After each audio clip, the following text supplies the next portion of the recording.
أعوذ بالله من الشيطان اللعين الرجيم بسم الله الرحمن الرحيم اللهم صل على سيدنا محمد الفاتح لما أولك والخاتم لما سبق ناصر الحق بالحق والهادي إلى صراطك المستقيم وعلى آله حق قدره ومقداره العظيم. السلام عليكم ورحمة الله وبركاته. Mes frères et sœurs, je vous salue tous.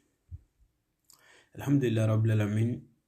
Aujourd'hui, je suis là pour vous partager parmi les grands secrets de Surat al-Ikhlas. Alhamdulillah, cet secret, je le faisais au début, chaque fois quand je vais découvrir quelque chose. Au début que j'ai commencé mes recherches, c'est cet secret qu'on utilisait beaucoup. Alhamdulillah Rabbil Alamin, c'est un secret pour découvrir quelque chose, un rêve, et nous montrer aussi si c'est de bons signes ou bien.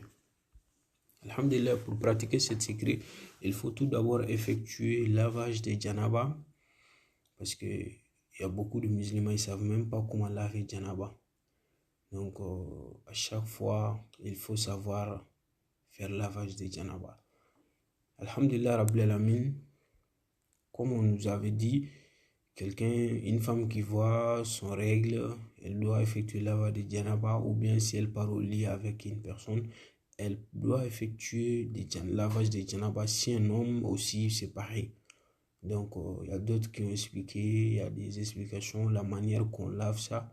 Mais il y a d'autres qui ont dit, on peut rentrer dans la douche et mettre dans la tête qu'on va faire lavage de janaba. Même si c'est en piscine, ça va. Alhamdulillah Rabbil Alamin. Maintenant, après vous allez venir. Mais ça sera fait pendant vendredi nuit ou bien jeudi nuit.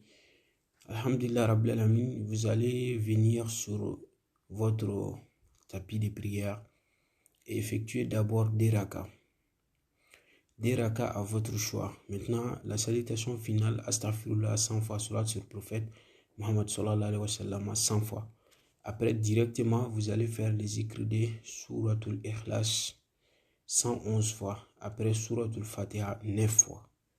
Maintenant, vous allez faire les zikr de Allah la ilaha illa huwa al-malqul haqqul mubin. Allah la ilaha illa huwa al-haqqul mubin.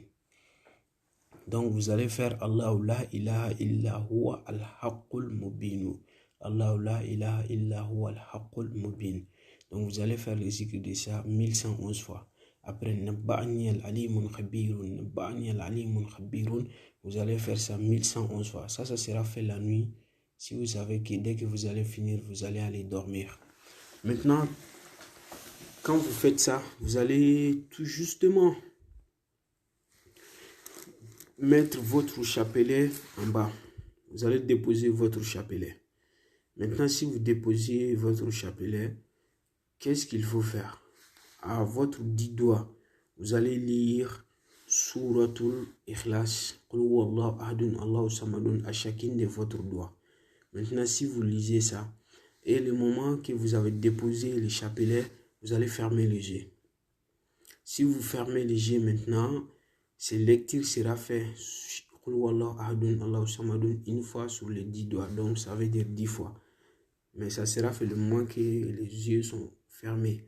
Maintenant, qu'est-ce qu'il faut faire? Le chapelet est déposé comme ça. Vous allez prendre le chapelet, mais toujours, il ne faut pas ouvrir les yeux. Vous allez prendre le chapelet. Là où vous allez toucher en premier, vous allez le prendre comme ça. Donc, moi, je viens de le toucher au milieu. Maintenant, vous allez faire des Allahu Muhammad. Si vous tirez Allahu Muhammad Jibril, après vous allez laisser un passé. Je répète, Allahu Muhammad Jibril, vous allez laisser un passé. Allahu Muhammad Jibril, vous allez laisser un passé.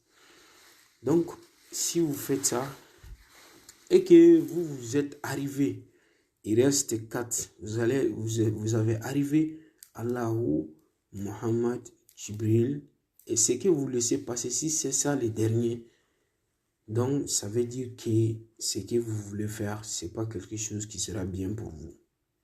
Mais si le dernier c'est Allahu, ça sera quelque chose que vous allez être heureux et que vous allez avoir ce que vous voulez. Donc si c'est Muhammad, ça nous donne la même signification. mais ça ne sera pas trop comme on veut, comme on l'a imaginé. Si c'est Allahu, ça va même dépasser ce qu'on imaginait comme le bonheur dedans. Donc, si ça arrive à Djibril maintenant, ça sera bien, mais pas trop. Donc, c'est quelque chose qui peut ne pas être validé. Mais si c'est ce qui est ce qu'on laisse passer, si c'est ça, donc c'est pas quelque chose qui est bien. Donc ça, c'est un secret qu'on faisait des consultations avec. C'est un secret qui ne rate pas. C'est parmi les plus grandes méthodes pour découvrir les choses. Et pour savoir si je vais voyager demain, est-ce que ce voyage est bon pour moi ou pas. Donc ça nous aide à découvrir les choses. Donc, si vous finissez directement, vous allez aller dormir et mettre les chapelets sous votre oreiller. Donc, ça, les méthodes comme ça ne fait pas que nous montrer un rêve, mais ça nous guide aussi. Maintenant, si vous faites comme ça, les moments que je vous ai dit, si vous arrivez à un endroit, si vous faites Allahu la ilaha illa huwa al-haqqul mubinu, si vous faites ça 1111 fois maintenant, il faut faire les doigts d'abord et demander à Allah subhanahu wa ta'ala ce que vous voulez découvrir et vous déposez les chapelets comme je vous ai expliqué. Donc c'est quelque chose qui nous aide à découvrir. Moi quand je faisais, c'est quelque chose que j'ai testé, ça ne rate pas. Ça ne rate pas, c'est quelque chose de très fort et très puissant que j'ai vu des signes, beaucoup de signes.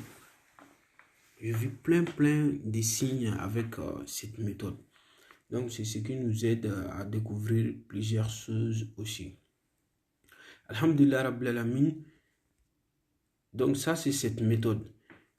Après je vous avais expliqué qu'il y a d'autres méthodes. Je vous avais dit les méthodes de Ayatul Khursi. Et aussi il y a d'autres méthodes qui sont très faciles pour découvrir les choses en rêve. Je vais vous expliquer un autre. Donc chaque vendredi, vous pouvez faire cette pratique, ou bien lundi, ou bien jeudi.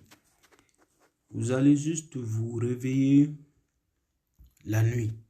Je vous avais déjà expliqué ça dans mes anciennes vidéos, mais comme tous les jours, on a de nouveaux abonnés. Alhamdulillah Rabbil Alamin, si vous voulez vous marier avec une personne et vous avez des doutes, est-ce que cette personne est bonne pour moi, ou bien vous voulez voyager dans un pays, est-ce que là-bas ça sera bon pour moi, est-ce que la route ça sera facile. Donc ce doigt va nous guider. Ça ne fait pas que nous montrer un rêve, mais ça nous guide. Voilà, parce que souvent il y a plein de gens qui font istikhar, mais en vrai ils voient des signes mais ils ne connaissent pas. Donc vous avez vu, peut-être les méthodes que je vous ai expliquées, quelqu'un peut voir ça, mais c'est quelque chose qui ne marche pas pour tout le monde aussi. Celui qui a l'habitude de mentir, ça ne marche pas trop pour la personne. Aussi, celui qui fait trop des choses, fornication, des choses comme ça, ça ne marche pas pour ce genre de personnes. Oui. Voilà pourquoi je vous conseille tout le temps de vous éloigner de ces choses-là. Donc, pour pratiquer cette secret, vous allez effectuer des rakas. Premier raka, vous allez lire Suratul Fatiha une fois, Suratul Ikhlas une fois et Suratul Fatih une fois. Vous allez faire toutes les deux rakas comme ça. Après la salutation finale, vous allez faire Astaghfirullah 100 fois, Salat sur le prophète sallallahu alayhi wa sallam 100 fois, ce qui est Allahumma salli ala sayyidina Muhammad wa ali Muhammad. Vous allez lire ça 100 fois et maintenant vous allez lire Suratul Fatiha une fois, Suratul Ikhlas une fois, Suratul Fatih une fois. Maintenant vous allez lire Allahumma inni astaghfiruka bi ilmaka wa astaghfiruka bi khudratika, le doigt de istikhar que vous voyez. Donc, arrivé à un endroit, ce qui est vous allez lire ce que vous voulez découvrir, vous allez dire ça. Donc, si vous dites ça maintenant, vous allez lire